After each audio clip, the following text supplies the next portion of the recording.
یہ جاب جائز نہیں ہے، کیونکہ بیمہ پالیسی، انشورنس پالیسی، یہ تمام علماء کے نزدیک حرام ہے، ناجائز ہے۔ اس کے حرام یا ناجائز ہونے کی وجوہات کیا ہیں میں دوسرے کلپ میں ریکارڈ کروا چکا ہوں۔ یہ جوا بھی ہے، سود بھی ہے، غرر بھی ہے۔ اس میں لوگ اپنی رقم داؤ پہ لگاتے ہیں کسی کی موت کے ساتھ، کہ وہ مر گیا تو پیسے ملیں گے، نہیں مرا تو آپ کی رقم ڈوب جائے گی، اور بعض دفعہ آپ کو سود کی بیس پہ پیسہ ملتا ہے۔ تو اس طرح کی جو غیر یقینی خرید و فروخت ہوتی ہے جس میں غرر ہو یا اپنی رقمیں داؤ پہ لگائی جا رہی ہوں، تو یہ قمار کہلاتا ہے۔ تو یہ ایک بزنس ہے، یہ باہمی تعاون نہیں ہے۔ باہمی تعاون تو وہ ہوتا ہے جو آپس میں جو مختلف قسم کی یعنی لوگ جو ایک کمیونٹی بناتے ہیں کہ سب لوگ اس میں کسی بھی غریب کے ساتھ مل جل کے تعاون کریں گے، چاہے اس غریب نے پیسہ لگایا ہو یا نہ لگایا ہو، وہ رقم داؤ پہ نہیں لگا رہا ہوتا۔ تو اس قسم کی جو مختلف قسم کی کمیونٹی بنی ہوئی ہیں، اسی طرح کی کمیونٹیز جو ہیں ان کو فروغ دینا چاہیے کہ اگر کسی کے ساتھ حادثہ ہو تو سب اس کے ساتھ تعاون کریں۔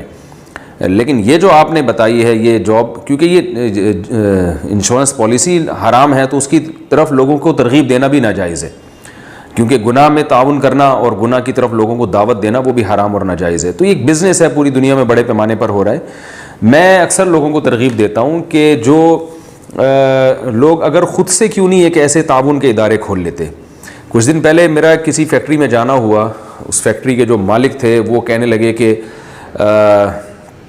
ہم تمام جو امپلائیز ہیں ان کی انشورنس کروا رہے ہیں تاکہ کسی کے ساتھ کوئی حادثہ ہوتا ہے تو ہم اس کے ساتھ تعاون کریں۔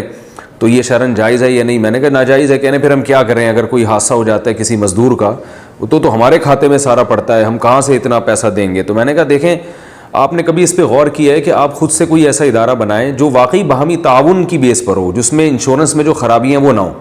کہہ رہے ہیں مثلاً کیسے؟ میں نے کہا بھائی آپ ایسا کریں، پراپرٹی خریدیں اور لوگوں کو ترغیب دیں۔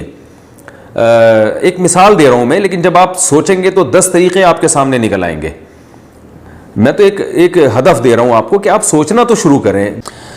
آیت کریمہ جب تلاوت پڑھی جاتی ہے نا بطور وظیفے یا دعا کے، تو اس میں قرآن کی نیت نہیں ہوتی، اور علماء نے یہ بات بیان کی ہے فقہاء نے کتابوں میں کہ قرآن کی کسی آیت کو بطور وظیفے کے یا بطور دعا کے پڑھا جائے تو وہ قرآن پھر قرآن نہیں رہتا، بلکہ وہ محض ایک دعا بن جاتی ہے، لہذا وہ ناپاکی کی حالت میں بھی پڑھی جا سکتی ہے۔ لہذا آیت کریمہ آپ اگر وظیفے کے طور پہ، دعا کے طور پہ پڑھ رہی ہیں تو یہ کام ناپاکی کی حالت میں بھی ہو سکتا ہے۔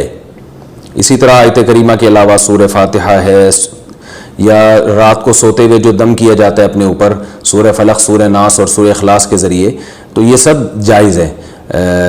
اس میں ناپاکی کی حالت میں بھی کر سکتے ہیں، کیونکہ یہ قرآن کی تلاوت کی نیت سے نہیں ہوتا بلکہ یہ دم یا رقیہ کی نیت سے ہوتا ہے۔